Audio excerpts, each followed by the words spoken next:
You're listening to Sticky Note Conversations with Erika Washington. Way below acceptable. Way below acceptable. On this week's episode. Hey there, Sticky Note listeners. This is your host, creator, and executive producer, Erika Washington.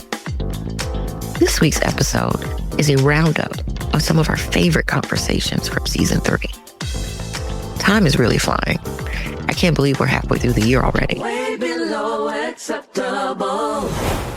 You know, we've had a pretty eclectic group of guests, as always. And for me, that shows how diverse our communities are and how we are all a part of the larger piece of the puzzle. Season 3 explored what it takes to build stronger, more resilient communities while defining and demanding democracy. Across conversations with organizers, writers, historians, community leaders, one thing kept emerging.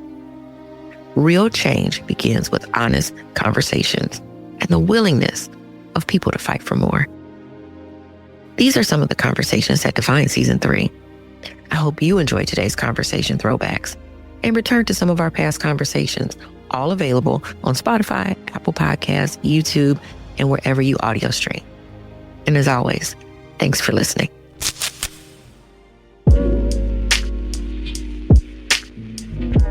In February, we opened the season by exploring masculinity, grief, parenting, and emotional vulnerability, by challenging the idea that strength means hiding our emotions. Alvin Hill was the guest. Episode 1, Boys Don't Cry, aired on February 7th, 2026. We're all born with the same emotional function, the ability to laugh, cry, get angry, and to love. But somewhere along the way, boys who become men are pushed to leave many of those emotions locked up. And as those boys become men, they continue to believe that boys don't cry. And society has made it seem like the only acceptable emotion for men is anger. This is especially true for Black men. But how can you heal when all that's expected of you is rage and indifference? And why? It's a natural human emotion that occurs when the body, heart, or mind feels pain or lack. And some people cry because they're frustrated, because they can't put their finger on the reason they're crying, but the body knows something is wrong. And crying can literally make you feel better. It can be a cathartic release of pent-up feelings. And although sometimes crying isn't enough to make us feel better, but it is the start of the emotional unpacking process. Puffy face, runny nose, loud wailing emerging from deep within. And sometimes it's just big, juicy tears quietly streaming down our faces, soaking our collars. Our body is capable of so much, and we as humans are entitled to feel all the feels. Feeling things deeply helps us understand who we are. My son is 10. He lost his grandmother on Christmas. Cinco lost his grandmother on Christmas. His mom's mom passed, and he was really close with her. He was closer to his grandmother than I was to either one of my grandmothers. Mm-hmm. And he was so sad, and Cinco said, she just sent me a cash app yesterday. Like, that's all he was thinking about. Like this fast, my grandma gone. And he even repeated that at the funeral. His mama couldn't tell him. I had to tell Cinco his grandma passed. It was like real sad. Think like the day after Christmas, you finding out that your grandma. Yeah, so talk to me about that as a parent. How have you approached death with your children? Or was this the first time you've had to like really do that? It's the first time that I've had to do it, but their uncle passed. My fiance's, her younger brother passed while I was in the feds. So my kids were old enough to know him, especially the oldest one, Eli. So Eli was like 8 or 9. So it was a different thing, you know. I wasn't here for that. But for Cinco, I always get on him like, you know, you don't cry, we men, and blah blah blah. But I had to like. You do not. But I had to give him permission to. I don't mind him crying about something like that. Like, I didn't do that. I do mind him crying about, oh, I fell, or daddy, they bothering me. I didn't have that luxury growing up to, oh, my big cousin pinched me or something. Like, I didn't have that luxury. So I don't want to hear that. Man up, it ain't gonna hurt any less. Let's keep it moving. I'm gonna put a pin in that, and we'll come back to that. Okay, yeah, but because with this particular situation of did you have to do a lot of explaining, like what death was, and did your son have questions about where was she going, or just death in general, of how to accept that the physical body is no longer here? No, he was in shock and disbelief at first. Because like he said, I just talked to her yesterday, and he was like messed up. He's like really close to his grandmother, and she wasn't the best parent, but as a grandmother, she was a really good grandmother. So he was a little shocked, but once we, kicked it a little bit, and he was okay. And because over here he's dealing with it on his own, but when he went back with his mom, and he's with his cousins and his other brother and sister, and everybody going through the same thing, I think he was able to deal with it different. If that makes any type of sense. You know what I'm saying? Over here it was like I'm in my own pain, like I'm going through my own thing. Nobody over here really feels what I'm going through, because it's not my mom. When he went back with his mom, it's his mom. It's her mom. He's over there with the other grandkids, and they're all over there, cooking. The family is there. You get all of the sadness.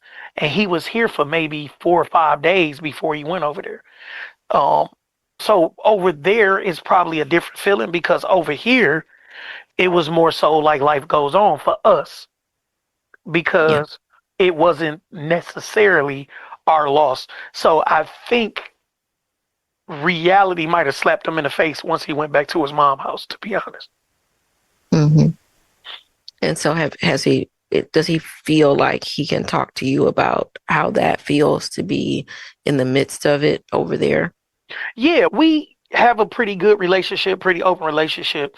And he did, once he went over there, he felt like he had to be there, if that makes sense. Like once he went over there, he felt like, Dad, I'm gonna deal with this over here, then I come back, because it was still Christmas break, and he was like, I'm gonna be over here. So even after the funeral was on a Friday, and he usually always with me, over the weekends. Did you go? Yeah, I went to the funeral. Yeah, I went to the funeral. His grandmother and I, we've had an issue, but we haven't had issue in like 10 years. So we actually got along. So yeah, we were decent. Well, regardless, even if you didn't, for him, I definitely was going anyway. There. Yeah. My lady went with me. She was sad. Mm-hmm. She was sad because she's done her hair. Like they were cool. Mm-hmm. So the grandmother was cool. She wasn't even like really old. She was only 56. Mm. Yeah, so that's not old at all. No, so she was cool. Like we had a pretty good relationship. Like I said, it was obviously it was a little hairy at first, because I was in a relationship with my ex and my lady for 3 years. Right. So.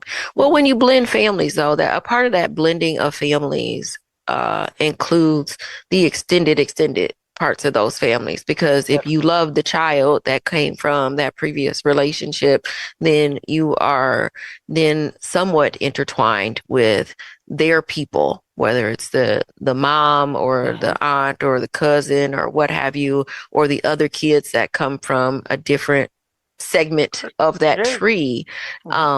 It makes us all really intertwined, and so it makes it a community that people need to really think about. I think that when you are stepping into a relationship with folks who have family of any sort, but especially when there's children involved, that you have to open up a little bit more of your mindset on what family is. Most definitely. Later in the month, we had an opportunity to hear from Gwen Frisbie-Fulton, a writer and really amazing person. It was a really timely discussion on how extremist groups recruit and why economic hardships create opportunities for radicalization, and how communities can respond through organizing and trying to meet people's needs. So diving right in, I want to ask you a little bit about your background. And we talked a little bit offline about how you grew up and where you grew up, and wanting to connect it back to the work that you do now. Tell me a little bit about who is Gwen when you meet people. What do you want people to know about you and your life? Yeah. So on a professional level, I'm a writer. I'm a columnist. I write a Substack called Working Class Storytelling. And I'm a working class white woman from the U.S. South, right? So I've got Appalachian roots and Southern roots, and I'm a mom who's raised my kid here in North Carolina.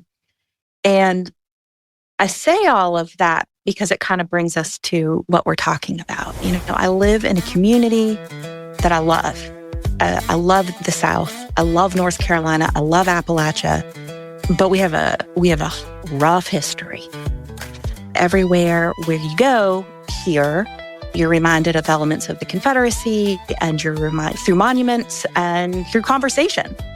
And I've spent a lot of time thinking about how white folks are raised, how I was raised, how I raised my son, given this history, and where our responsibilities are.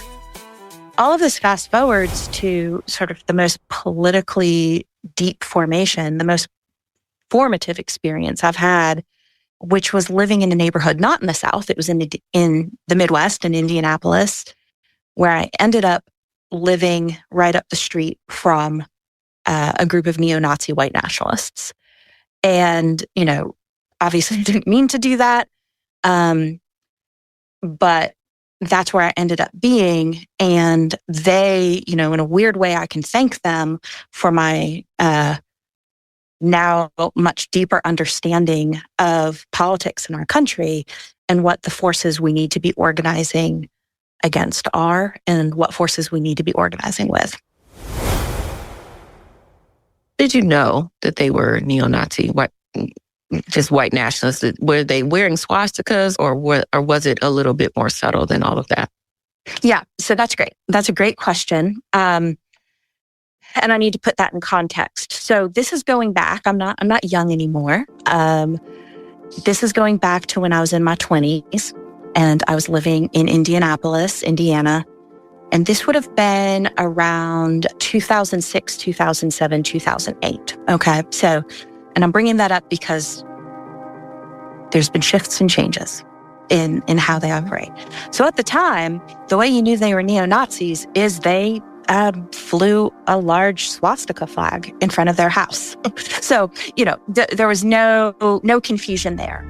And let me tell you that this neighborhood that I lived in was a very poor, once working class community that was overwhelmingly white. Most of my neighbors were white, and it was filled with Appalachian immigrants who had come after coal jobs had really dried up. And so it was sort of a refugee community from Appalachia where people were trying to find new jobs by moving out to Indianapolis, Detroit, Cincinnati. And I lived there for many years, and it's a great neighborhood. I loved my neighbors. We became very, very close. And while I was living there, this group moved into the neighborhood. They were not from the neighborhood, and I want to be very clear about that. They moved into the neighborhood, and they bought a house, and they put up a flagpole, and they flew swastikas, and they flew a screwdriver flag. Screwdriver's a white power band. And they were skinheads, and they dressed in sort of a very stereotypical way, right? They wore braces. They call them braces with suspenders. They laced up their boots in certain ways to show, you know, their affiliation. And they were there to make sure that we all knew exactly who they were. They weren't hiding anything. And they came to that neighborhood to recruit young folks. And that, you know, I was young at the time myself, but it really dawned on me because I just had a son and was planning on raising him in that neighborhood. And I could see that these guys had come to the neighborhood because it was a very dead-end seeming place. There weren't a lot of opportunities. It was pretty high crime. There's a lot of like hardship in the community. And it was the butt of all jokes with the rest of the city. People would make fun of that neighborhood and the people who lived there. And they came in as total opportunists to try to siphon off, in particular, young men into their movement. And that really, with all those hormones running as a new mom, that really, really irked me and bothered me. And so that's how we knew they were white nationalists, is they were very clear at that time in telling us that they were. There was no confusion around that. Now, that has changed pretty significantly in the way that these groups operate contemporarily. When you say high crime, when you say this, I'm trying to set a picture of this neighborhood. When you say high crime, what type of crimes were happening? Are you, was it mostly like theft and robbery? Was there a lot of drug use, that sort of thing? Yeah. I mean, it was mostly crimes of desperation, right? I remember when I moved there, beautiful neighborhood, just beautiful, beautiful houses. And as I learned, really, really great people. But I remember when I first moved into the house, I was borrowing like my dad's van, and I left it parked in front of the house and hadn't moved in yet. And then when I showed up the next morning, it had been broken into. Mm-hmm. And I learned that that's what's going to happen. Don't leave your dad's tools in your dad's van in front of the house. So it was a lot of theft and a lot of drug use. This is really when meth was getting a stranglehold on communities like that, and you could see the evidence of it all over. But I want to be clear, this was also a family neighborhood. All of my neighbors, had extended family and kids. One of the joyful bits of the neighborhood is that grandparents lived a few doors up from grandchildren, and everyone was sort of connected and related. And it was a really joyful place to be as well, despite just the hardships and the poverty. But it was rough, right? There's just no denying I'm assuming that. there was a lack of jobs, good paying jobs that would provide Absolutely. for families.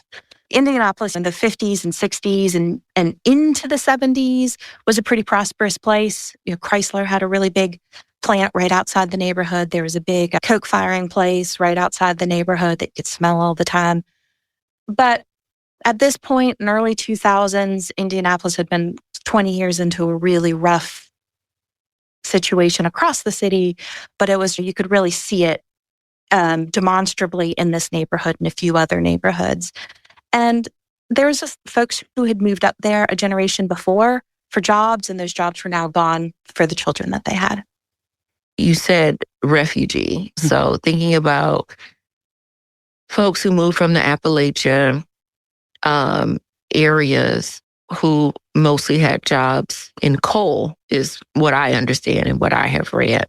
And so when those jobs became non-existent because we moved away from coal in heating and such, so then they migrated into the north north in the Midwest areas in which to find better opportunities for their family, and did so for a short amount of time until those jobs dried up, and then folks stayed there or maybe even went back or what have you. But either way, not having access to the resources that they needed, quality housing and good jobs, which leads to crime, which leads to a host of other issues, domestic violence, and all these different things can stem from impoverished and destitute spaces.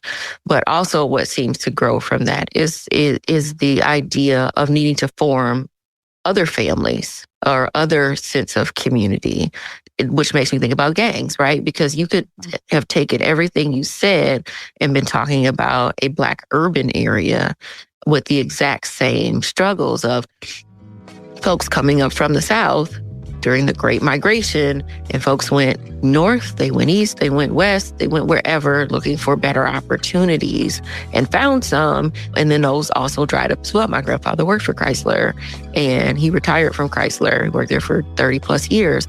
If he was still alive, that job wouldn't have been there, if it would have been a generation later. And so it's really the same. in a lot of ways. It's the same economic hardships which cause us to migrate and to move. I mean, we could also say the same thing about folks coming into the country. Absolutely. It's a struggle, and everyone's just always looking for a better place to land and support their family. And that happens for a certain amount of time, and then it stops. And then folks get involved in gangs, or they get involved in white nationalist sort of sex. So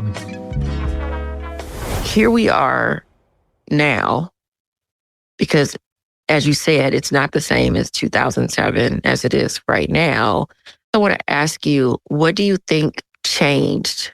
I mean, besides the obvious of like who the president is, but how did getting from that point of waving a flag with a swastika on it, which even bigots, can like push back and be like, well, that's kind of too much. You're doing a lot here with the swastika. I just don't like those colors, but I'm not about to wave a flag sort of thing, to get to a point where it's grown so much and the machine has been fed. Like, what do you think caused that? Yeah, no, thank you for that. And I think that what I find so interesting about this group that moved into this neighborhood is actually their transition. And so let me tell you their story, if I may.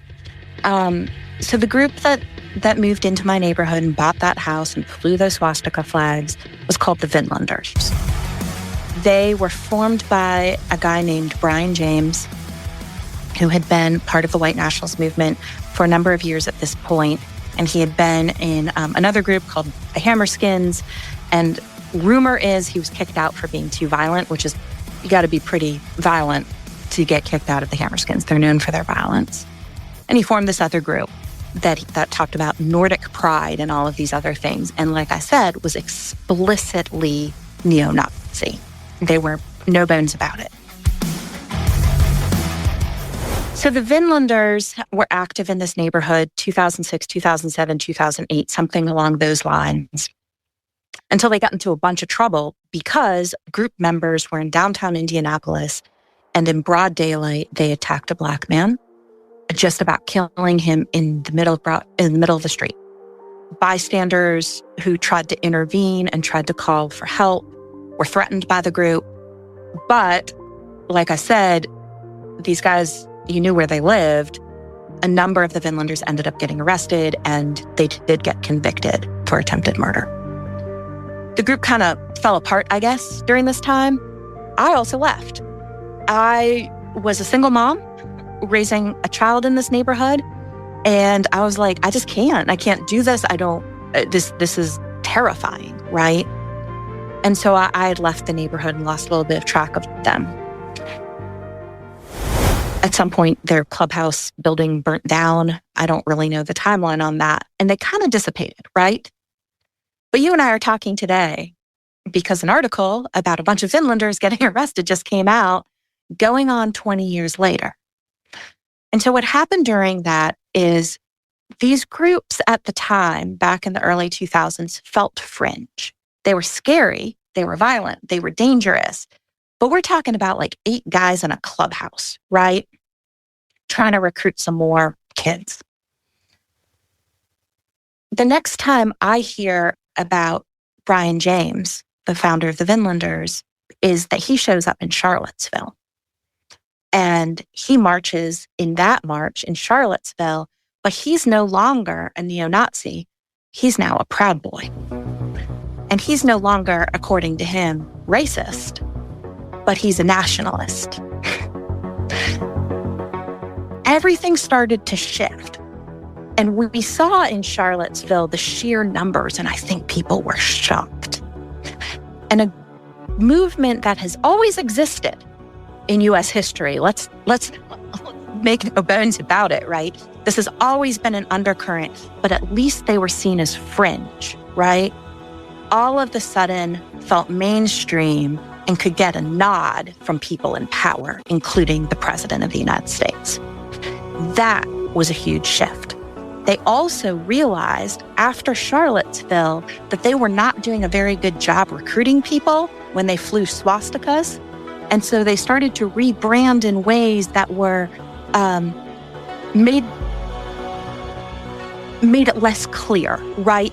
They no longer wanted to look like tough neo-Nazi skinheads wearing their braces and boots and,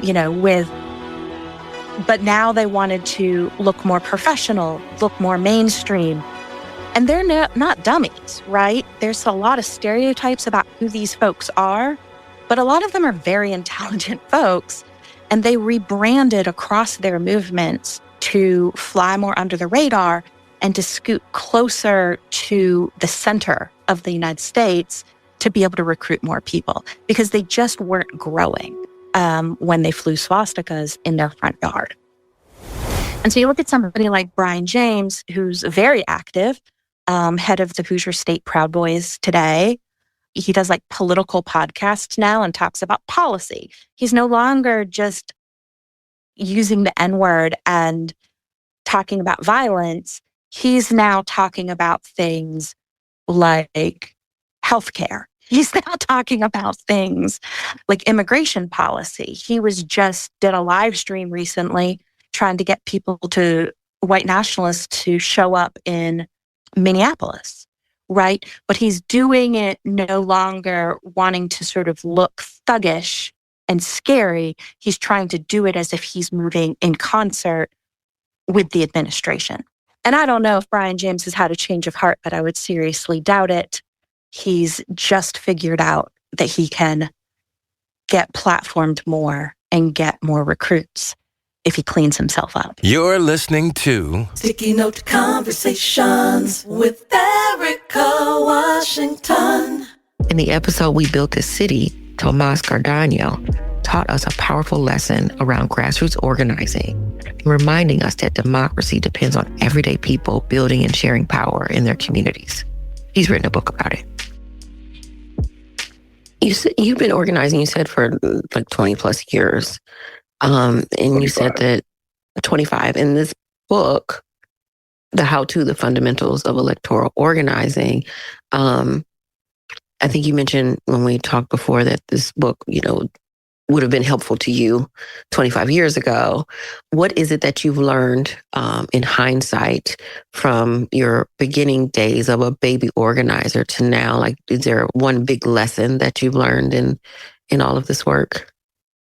That's a great question. Well, the first thing that comes to mind is be humble, right?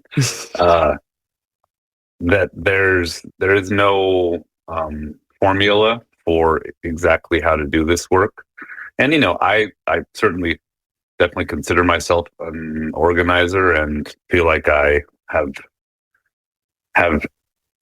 learned a tremendous amount and also added to the conversation of how we get better at organizing. And I also think that being a good organizer is being a good person, right? Is doing what you say and saying what you do at the end of the day, right? But in the realm of organizing, which is to say social change and bringing people that have a shared challenge and purpose together to address whatever issue it is that they're working on together, is that you never know what's going to happen, right? And things change on a dime.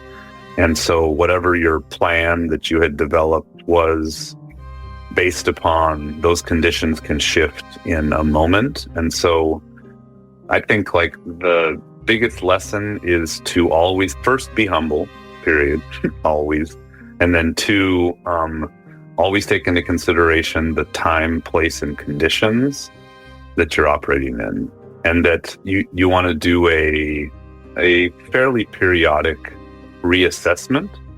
You don't want to be changing your mind every day or every week or maybe even every month, but periodically, whether it's quarterly or every 6 months, whatever time period feels right for the world that you're operating in, is to just do a little bit of a gut check on the time, place, and condition that you're operating, and ask yourself, is this plan still relevant, or does it need to be updated, changed, and shifted? So that's kind of lesson 2, is use the lens of the time, place, and conditions that you're organizing in. And then I guess 3, I would say that like the core lesson that I bring to my work and that I share with others is to be courageous. And actually, the final chapter of the book is entitled "Risk and Courage." So to take risks and be courageous. That if you were to sort of chart working class history of this country, I think every time when the lives of our people have improved, it's because somebody took risks and somebody or many people used the courage deep down inside of them to try something new and to do something differently. And that's the recipe for a better world for all of us.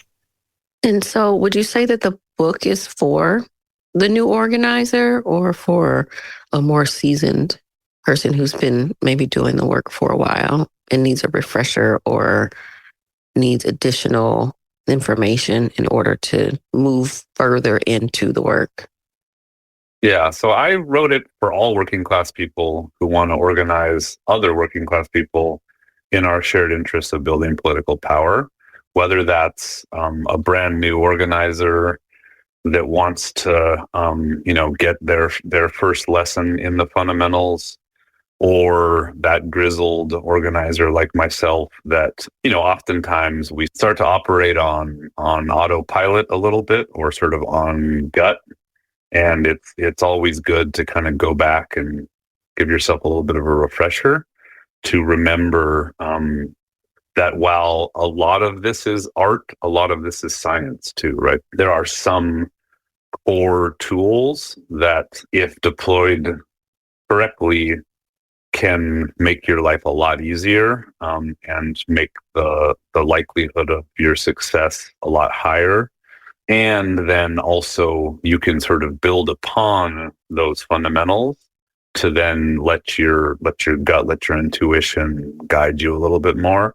So really my hope is that this guidebook is accessible to a brand new person that's never been involved in politics or in organizing or in the social justice movement, but that is just sick and tired of being ignored, left behind. Yeah, exactly. Screwed over, and just wants to do something, but isn't necessarily your joiner type, right? I think that's another sort of limitation that we run up against in our more conventional organizations, is that we find the low-hanging fruit, which is good, right? And we get those folks and funnel them into our organizations. They become leaders, and we, build a base and grow our power through those campaigns that we run, which is wonderful. However, the super majority of people out there are still not engaged, whether it's in organizing campaigns, in elections, in general, right? That there's still a lot of people that we're leaving on the sidelines that we want to encourage to step on the field, and so my hope is that this guidebook can be a way for people to choose their own path and to maybe develop their own efforts and ways to make social change that will improve their lives, the lives of their friends, family, neighbors, coworkers, etc., that maybe we hadn't even thought of yet, but that with these fundamentals, they can do it on their own too.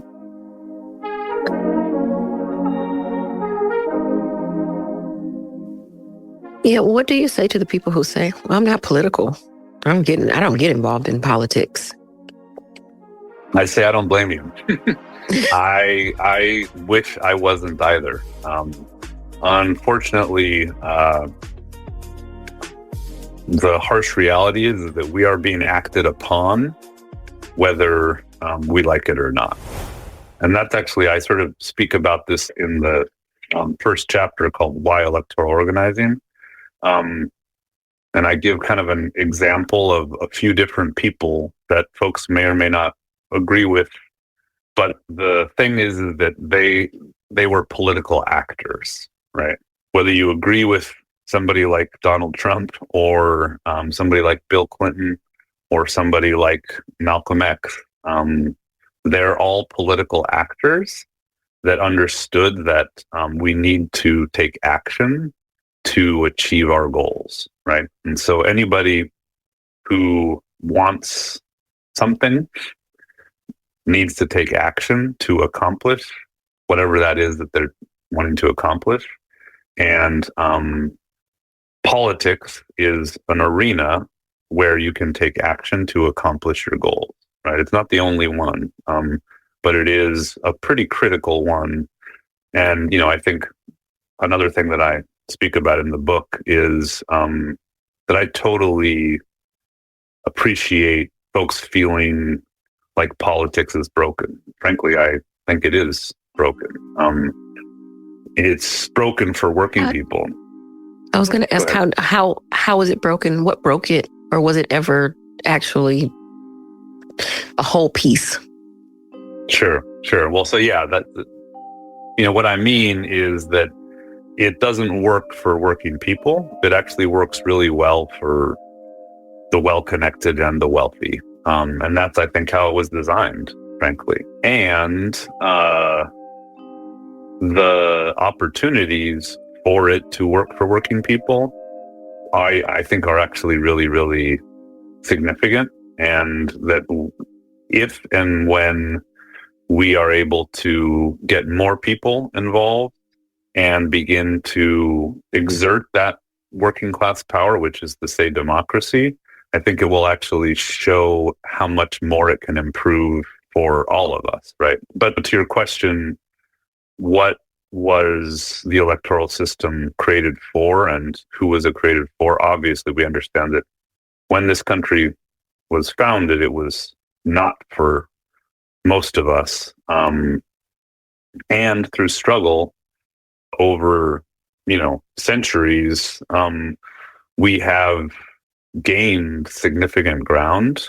While it's been not a direct line forward, there's been wins and losses and many steps forward and many steps backward that I argue in the book that when we're talking about place, which is to say the United States of America, this is still the largest, most diverse country where the most people have the most rights than anywhere else in the world currently. And so, simply put, the United States of America is worth fighting for. And it's actually a place where we have an opportunity, in particular within the electoral system, and that we have an advantage because we are the majority of the people if we act and vote in unison and in unity. And then I guess the last thing I'll say is that what really motivates me and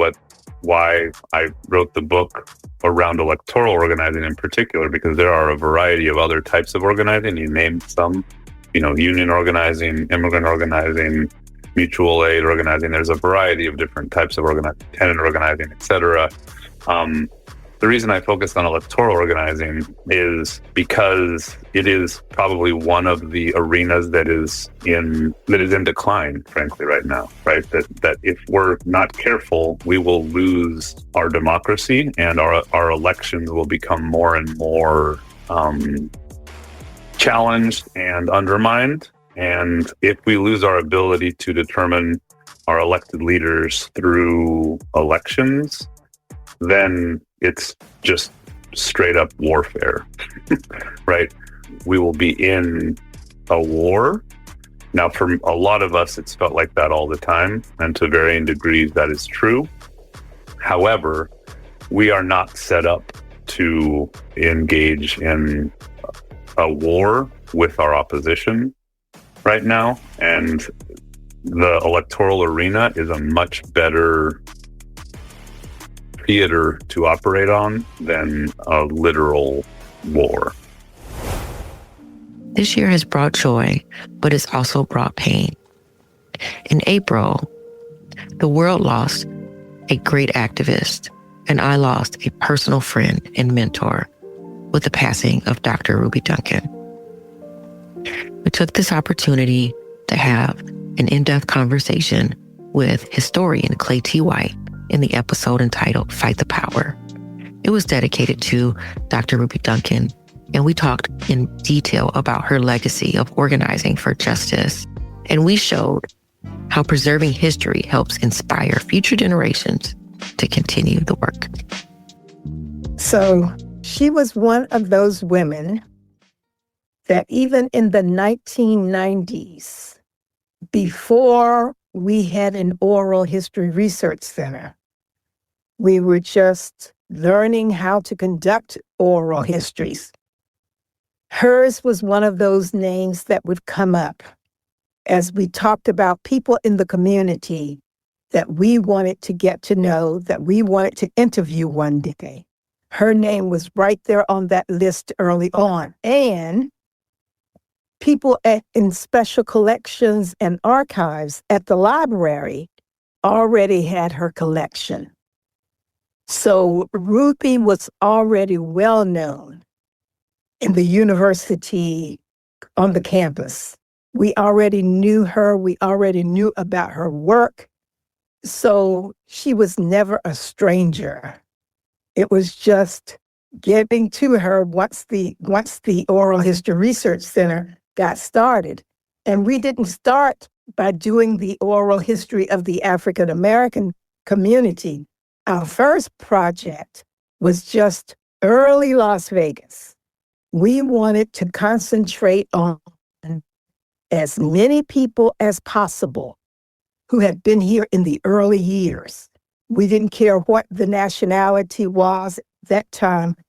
We just wanted to get people before that age of 75, 80, and we might lose them. We wanted to just start talking to people. And that's how we started it. It wasn't until maybe 8 years after the center was started that we had the funds to do a look at the African American community. And we knew we wanted to spend a long time in the community. So she was one of those first ones that we interviewed for that African American, we called it Documenting the African American Experience in Las Vegas.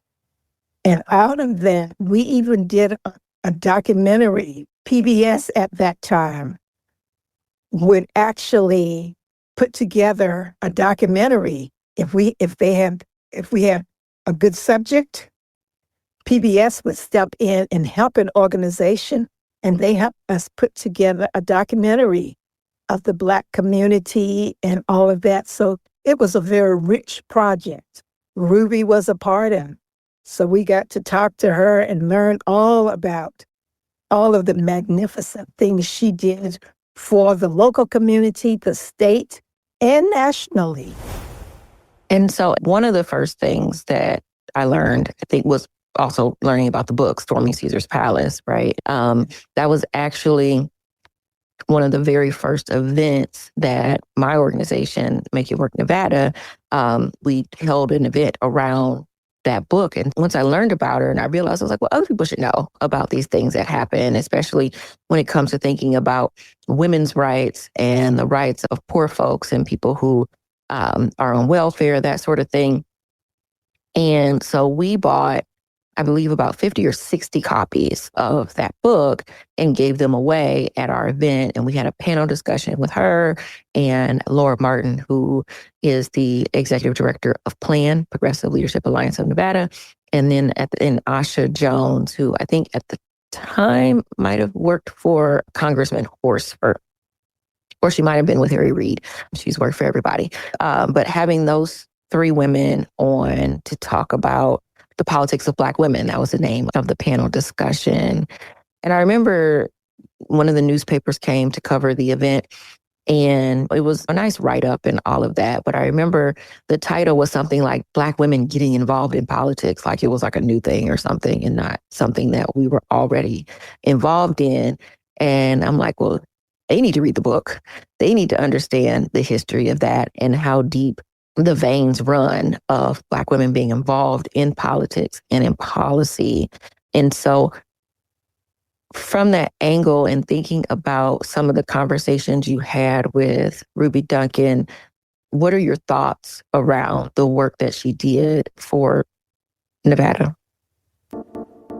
So Ruby was really involved with helping women have a better life, women and children. That was her emphasis.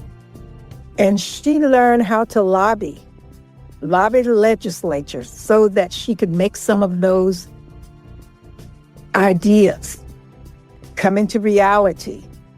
So behind the scenes, there were lots of women working with her, a whole group of women from the Las Vegas community, and not all Black women. She also had a cadre of women who were white, some who were wealthy.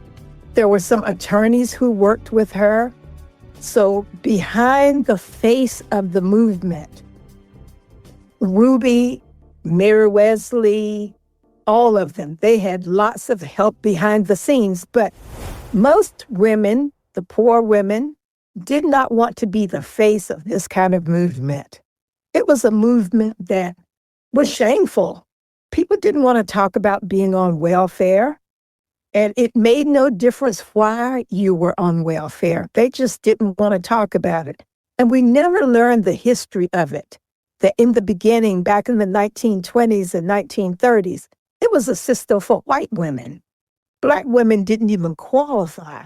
You know, if a Black woman would lose her job and her husband and everything, you just depended upon family members. You just did the best you could. So we didn't get any of those benefits until women like Ruby Duncan came along over the years and began to agitate and lobby. So what Ruby did was phenomenal. The state of Nevada did not have food stamps at the time. We called it the Supplemental Nutritional Assistance Program. We didn't have that in Nevada.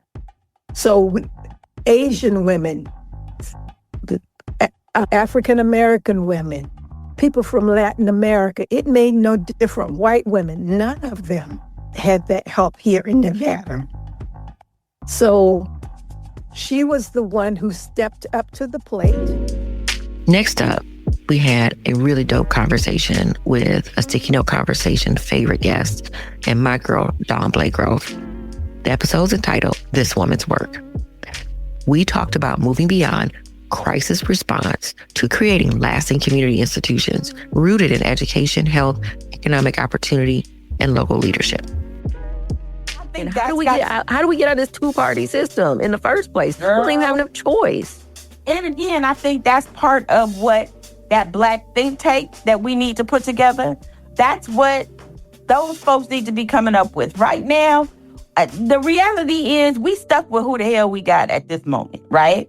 So we are needing to make the lesser of the evil decisions, right? And I get that people don't want to do that, but here's what we know for sure. When you decide that you are just going to opt out, right? You make shit worse, right? Because that's where we are right now, right? We are at worse. This is what it looks like when you're just like, you take your ball and go home. We don't have political ground to cede, right? We need every freaking tool that we have in our toolboxes. And right now, that might mean that we end up voting for folks who we are not on all fours with, right? And that has to be okay because it is for the greater good. But then we also have to understand that voting is just one step in your civic duty and responsibility. We also have a responsibility to call these folks out once they get into office and hold them responsible and hold them accountable to what is best and good for the people. And again, this goes back to that us Black folks and all of us changing our paradigm around voting. Voting is not an act. Voting is it is a piece of a process, right? But it is not the end all be all, right? We got to normalize going into the people's houses. That means going into Congress, going into our state houses, and demanding shit. If the people that we elected are not doing what they said they were going to do, or even if they are doing what they said they was going to do, but it is not in my best interest, we got to call them out on that stuff. And we got to go to their faces and call them out. And I don't care if they Black, yellow, Puerto Rican, Mexican, I don't care what they are, what they look like. If you ain't doing right by my people, you are my enemy. I'm coming for your neck, right? So much work to do, so much decolonizing to do, but I am hopeful that we can do it and that we will do it and that we have everything that we need to survive. We just have to have the imagination and the courage to determine and decide that we are no longer going to play these games by the rules of the slave masters. And we're going to create some new rules. We're going to play some guerrilla warfare and we're going to get some done.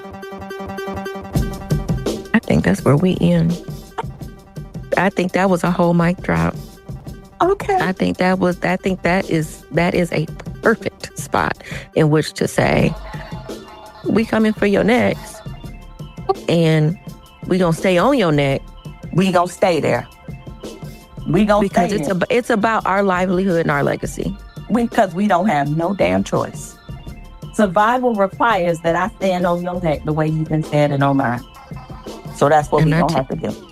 Hi, this is Cecia Alvarado, and you are listening to Sticky Notes Conversations. Cecia Alvarado joined us in the episode entitled Pura Vida, where we had a great conversation around immigration, identity, citizenship, and highlighting the importance of authentic community outreach. When Donald Trump won the election and the numbers came out and there was such a large amount of Latino voters that voted for Donald Trump, what were your thoughts around there? What do you think that was and how that came to be?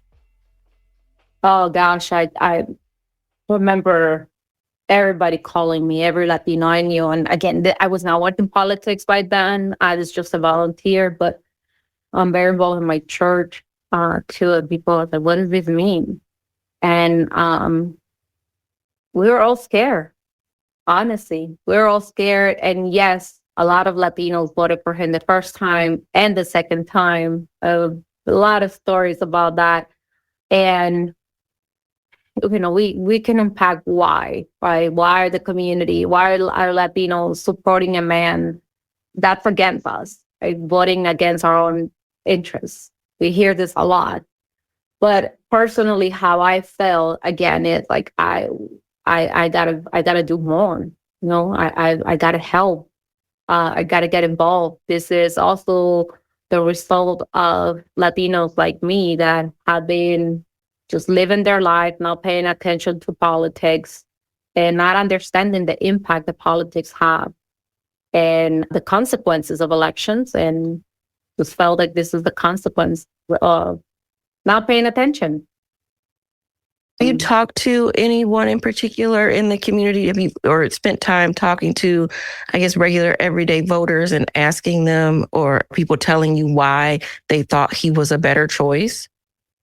Yeah, first and second time, they, because he's talking to them about the things that matter, the issues that matter to our community. And the reality is that this is, voted from Latinos. We know that he's against us, but we at least we know. We don't know what the Democrats, we don't know where they stand. Because a lot of the policies, the anti-immigration policies that we have now came from the Obama era, came from the Clinton era. So Republicans just are weaponizing the policies. And so for a lot of Latinos we know what he's about. We don't know what the Democrats are about. And I heard it the first time and I heard it the second time. A lot of, he kept his promise. Even if the promise was against us, deporting more of our community, separated families, but he delivered those promises. And we need people that can keep the promise. And they just continue, they feel like the Democrats are not delivering for them. Bad or good, they don't know what they stand for. And that has always been my biggest challenge, because I don't work with Republicans.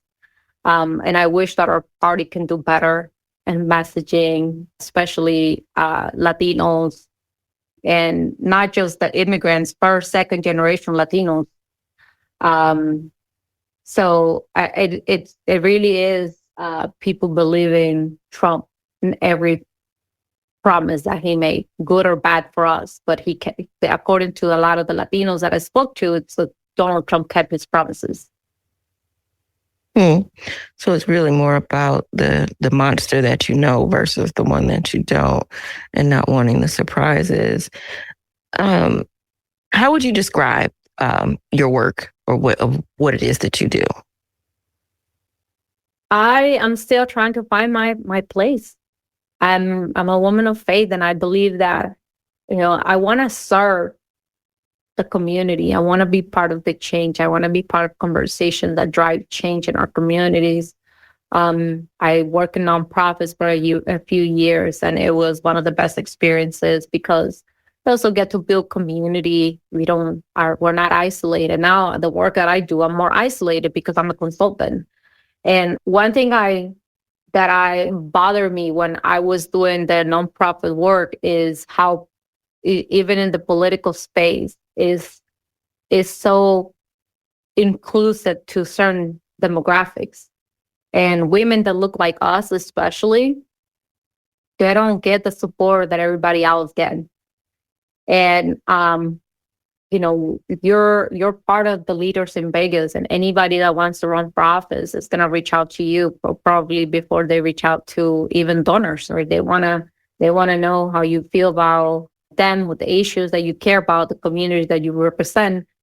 And everybody that used to want to meet with me was just people that never looked like us. Like, when am I going to get to meet with a Latina running for office, or a Black woman running for office? I keep meeting with this man, and none of them never looked like us. And I realized it was because nobody wants to represent people that look like us, right? The big consultants, the political folks, everybody wants to win. I get it. We're in this to win. Not everybody's doing this work because they want change. And I want to believe, because I truly believe in my heart, that I'm trying to do this work because I want change. And this is another way for me to help enact change, is that I can be that resource. I can be that campaign manager or consultant for people that otherwise other consultants won't even take a meeting with them. And so I hope, and again, I'm still trying to find my way. Is it through consulting? Is it through running nonprofit? Is it through, am I going to run for office one day? I don't know.